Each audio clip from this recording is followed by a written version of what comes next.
আসসালামু আলাইকুম, নতুন ভিডিওতে স্বাগতম। এই ব্যাটারিটা নিলাম আমি 3700 টাকা দিয়ে পুরাতন ব্যাটারি দোকান থেকে। স্পট ওয়েল্ডিংয়ের জন্য ফ্লাশ দারাজ থেকে সার্কিটটা নিলাম 1350 টাকা দিয়ে। এই সার্কিটটা খুব ভালো, 5 স্টেপে সার্কিটটা চালু করা যায়। প্রথমে চালু হলো, তারপর দ্বিতীয় স্টেপ, তৃতীয় স্টেপ, চতুর্থ, পঞ্চম, তারপর স্টেপে বন্ধ হয়ে যায়।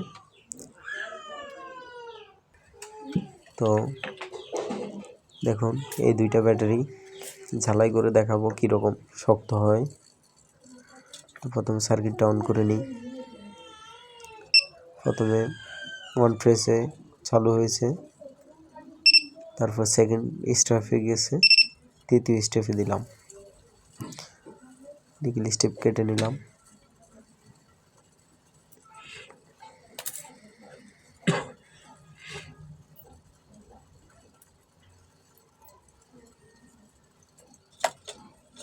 আসলে আমার ঝালাই ভালো নাও হতে পারে, কারণ আমি নতুন সার্কিটটা নিয়েছি, মাত্র 1 সপ্তাহ হলো, তেমন ব্যবহার করা হয়নি।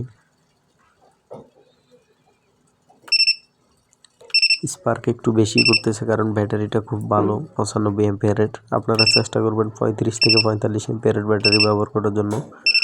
সর্বনিম্ন 35 এম্পিয়ার ব্যবহার করাই ভালো। আর মিনি স্পোর্ট, পোর্টেবল স্পোর্ট ওয়েল্ডারগুলো থেকে সার্কিটটা ভালো আমি মনে করি। খরচ যদিও 500-1000 টাকা বেশি হয়, তবু এটাই ভালো। বেশি হবে না আশা করি। পুরাতন ব্যাটারিগুলা কেজি হিসাবে নিলে হয়তো 3500 থেকে 3000 টাকার ভিতরে পাবেন। আমি একটু ভালো ব্যাটারি নিয়েছিলাম। জ্বালাইটা দেখেন কীরকম শক্ত হয়েছে, দেখাবো এখন। জ্বালাই একদম নিখুঁত হয়েছে, নতুন হলেও।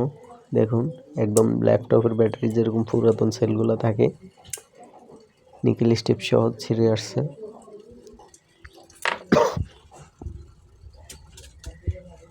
দেখুন কীরকম শক্তপোক্ত হয়েছে সেকেন্ড স্টেপে।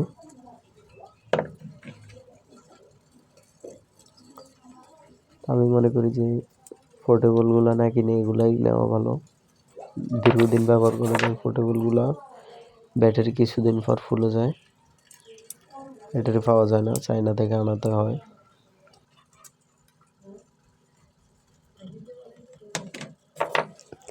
ওয়েল্ডিং সার্কিটের সাথে এই নিকেল স্ট্রিপটি দিয়েছিল।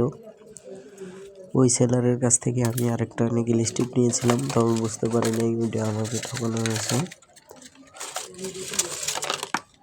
স্ট্রিপটা একদম পাতলা চিকন, তবু আমার কাজ সেরে যাবে। তবে আপনারা মোটাগুলো নেওয়ার চেষ্টা করবেন, মোটাগুলো ভালো।